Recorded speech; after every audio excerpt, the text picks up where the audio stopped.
Welcome, friends. My name is Brett, and we're going to have a look at dinosaurs in the Bible today. And I just want to start off by saying this is a very short video on such a big subject. So there's no ways we can cover all the questions that you may have in your head. I'm just going to touch the surface of the topic. I can point you to a few resources that are very good that I've learned a lot from. And then you can make up your own minds from the evidence that's out there. So let's begin. I've looked at my Bible and I've searched my Bible from cover to cover, and I haven't found any dinosaurs in my Bible. How about you? And the reason for that is that the word dinosaur was only coined in the 1840s. It was from two different Greek words, dinos and sauros, which is terrible lizard or terrible reptile. And so dinosauria, dinosaurus, eventually dinosaur in English. And we know that the Bible was written between 1400 BC and 100 AD, and this word coming in the 1840s, clearly you're not going to find the word dinosaur in the Bible. Where did they come from? They were land animals, and according to the Bible record, Genesis chapter 1, verse 24 and 25, you'll see that God made the land animals and then he made man. Now, when you tell people that these were created with man on the day 6, that's preposterous. That never could happen. There's no ways. They just totally reject that. Well, just hold on a second now. Let's just have a look at all the evidence, and then you can make up your minds. I also used to believe that they were prehistoric, between verse 1 and verse 2 somewhere of the Bible, Genesis 1, was this period of the dinosaurs. I don't believe that anymore at all. I take Genesis chapter 1 as literal. It says the evening and the morning was day 1. The evening and the morning was day 2. So I take those as literal days, unless God in his word says otherwise. We take the reading of the Bible literally. And so they were made at the same time as man. And we'll read in Job that does make sense to us. But why do we throw out this idea that dinosaurs lived with man?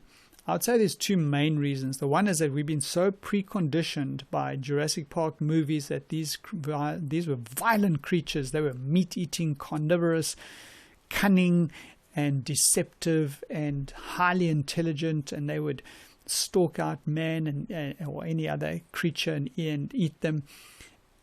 This has been just pushed down our throats. Whenever you look at a dinosaur picture, their mouths are open and they're showing their teeth, and they're like these vicious creatures. Really? Now, paleontologists will tell us that 65% of these animals were actually vegetarian. The second reason that we throw out this idea that man could be living at the same time on this planet, sharing this planet with dinosaurs, is because of the dating system. We've been brainwashed there too. Millions of years ago, always millions of years. You open any children's dinosaur book, millions of years ago. It's just like from the cradle to the grave, we brainwashed with this millions of years idea. And so that is the narrative that they're throwing at us all the time, with this millions of years thing. Well, there's many scientists that have got a lot of data, scientific data, to challenge the millions of years thing. And so, you make up your own mind. I'm making up my mind. You make up yours.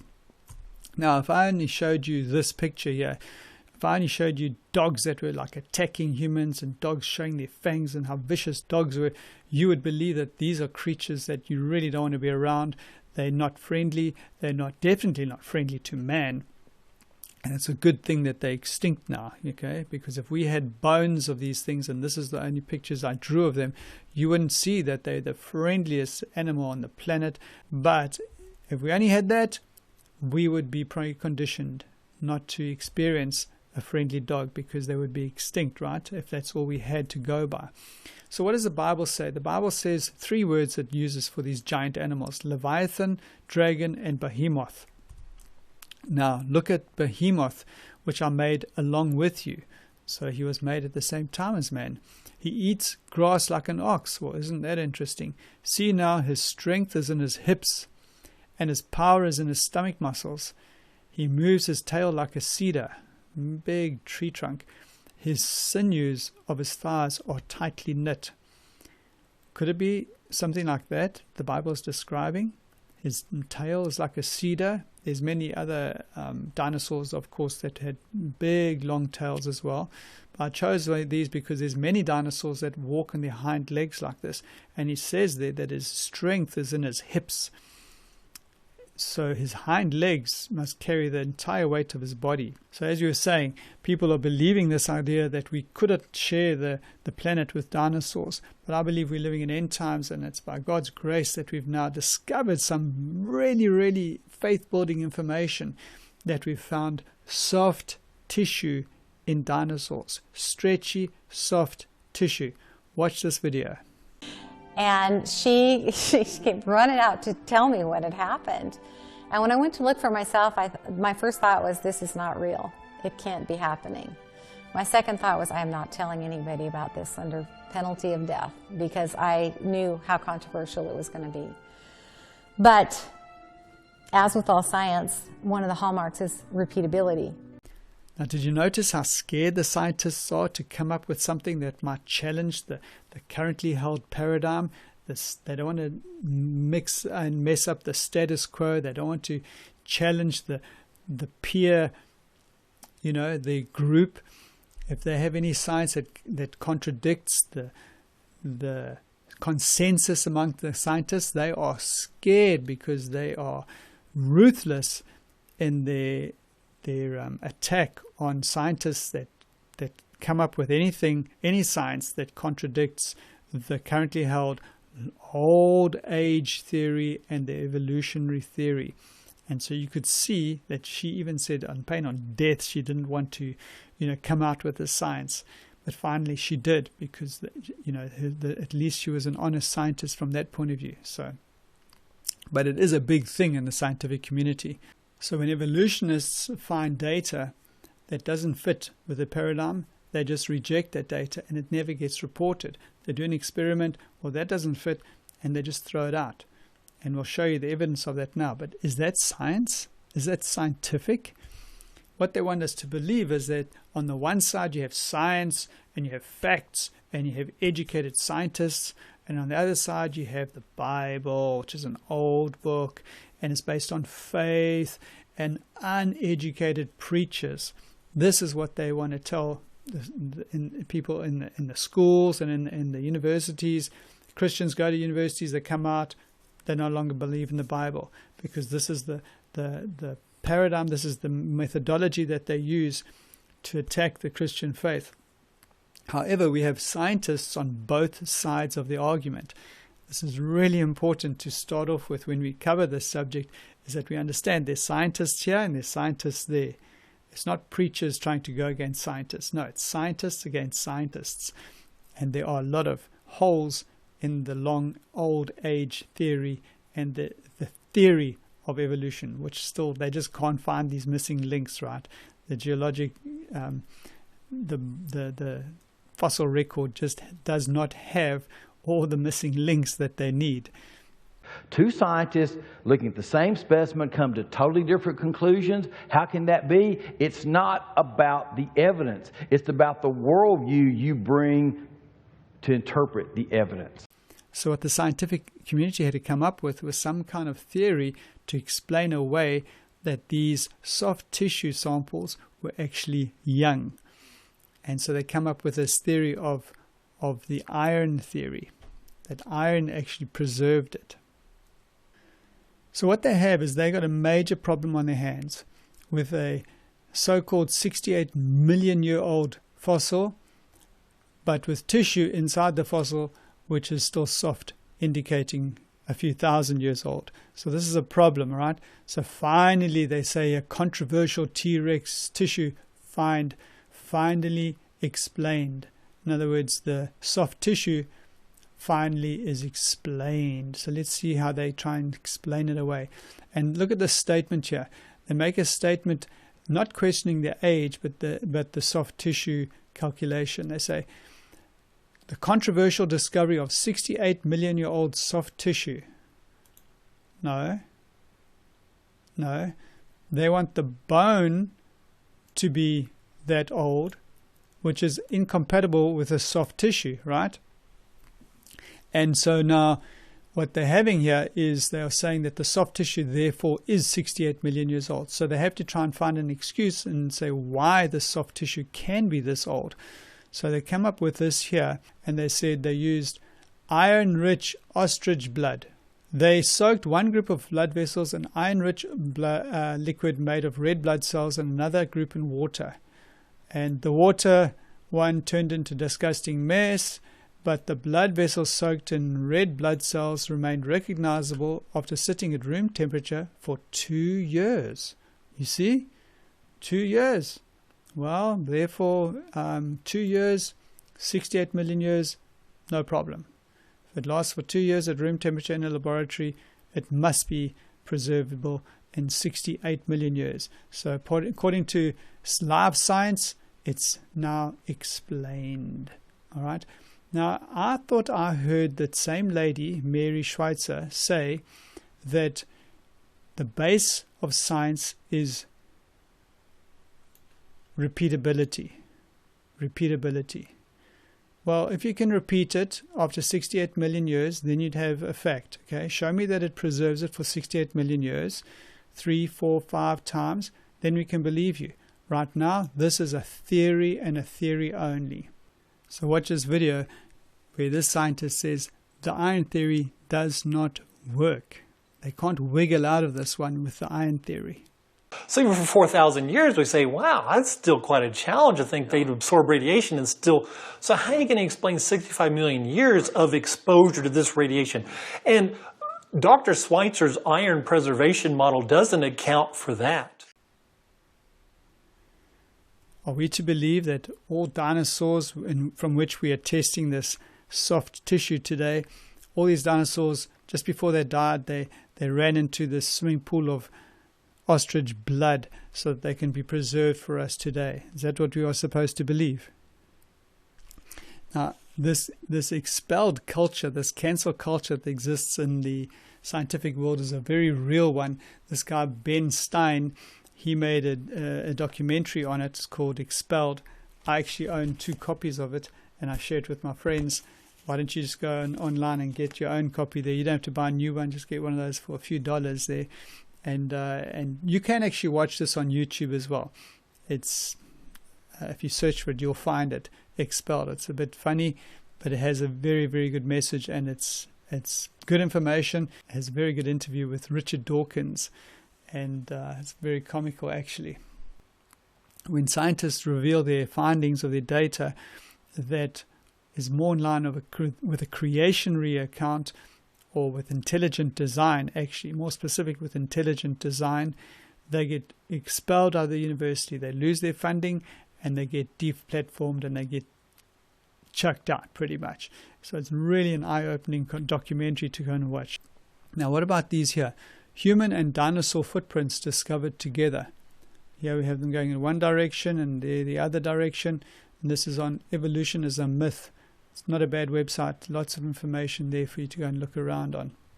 The dinosaur Darwin missed. It lived 4,800 years ago, say the creationists, and its next door neighbor was a man. So you can go and check out there. And again on creation.com, they cover that same topic over there. Now what about this? This is a temple in Cambodia, and it's dated back 1,000 years ago to 1200 AD. And what do we find there? Stegosaurus. Look at this guy.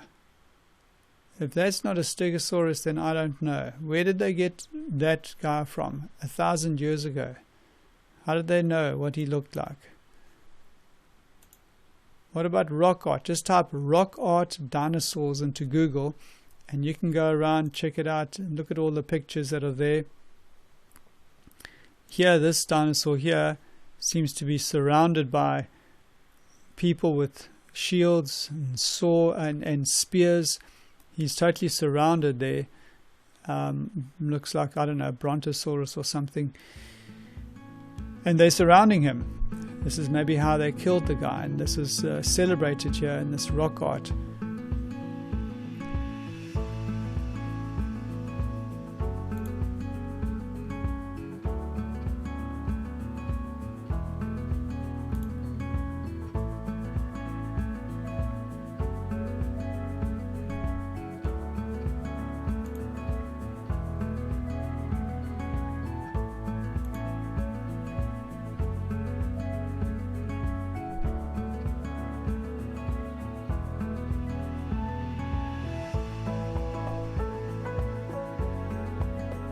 Now, carbon-14 dating, I'm not a scientist, but they say here that carbon-14 is abundant in dinosaur bones. However, there should not be any carbon-14 in any item or any specimen that is over 50,000 years old. What does that tell us?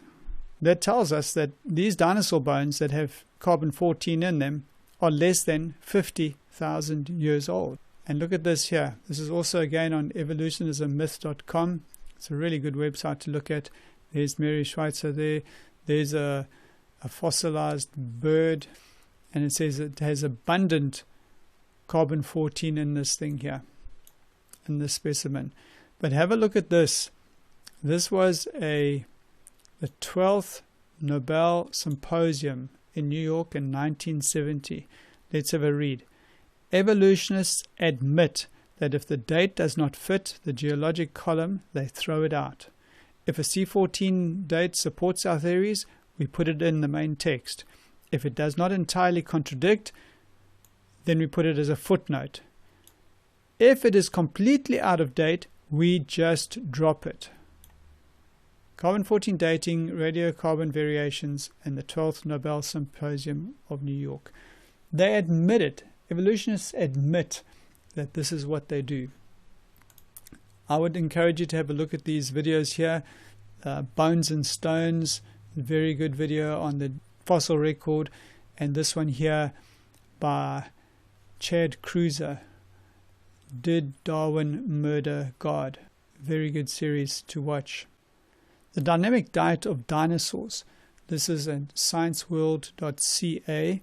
They even admit what I was saying about Jurassic Park. In the universe of Jurassic Park films, they said this is just one thing we learn about the diet of dinosaurs. We also see dinosaurs chomping down on their dino pells, on other animals and on humans. And they say here, if every dinosaur was a meat eater, their environment would be unable to support them, he says. You need the herbivores feeding on ferns and other green plants, and your carnivores going after the herbivores. So friends, as I said, there's no ways we're going to be able to cover everything on this video. But let me just give you quickly my reasons why I don't have a problem with dinosaurs in the Bible. The reasons why I believe dinosaurs and man coexisted on a shared planet. These are them very briefly, okay, that we can find rock art, and we can find the temple carving in Cambodia. There's legends about dragons. Man is capable of using his intellect and to hunt to extinction animals much larger and more powerful than himself, because he is able to devise things. They might not have been as violent as Hollywood makes out. And that is all conjecture. And we showed, for example, if all you ever saw was pictures of vicious dogs and dogs were extinct, you would believe that they were vicious creatures. The Bible records the Leviathan, the Behemoth, and the dragons. So there is reference to these big creatures for sure. Carbon-14 is in the fossils, which then therefore makes them less than 50,000 years old. And the soft tissue, for me, that's just like such a great one. They can't wiggle out of that one. They cannot. And I mean, have you seen it, how big elephants are? You stood next to an elephant or orcas. These are big creatures, and we've been able to tame them and train them. And so, you know, why is it so extraordinary that this is not possible with dinosaurs too? Dinosaurs, being reptiles, reptiles continue growing the older they are. So the fossils that we find were from the time of the flood. That's when they were covered and buried and preserved. All the fossils, or shall I say all the dinosaurs that would have been killed after the flood, would have been eaten up by scavengers because they weren't covered by sedimentary layers. So we don't find any dinosaur fossils after the flood because they weren't buried. They were just like any other animal. They were eaten up and just dried out in the sun and disintegrated eventually into powdery bone. But I think as creationists, we have a lot less to explain than someone trying to suggest that this is, 65, 70 million years of age.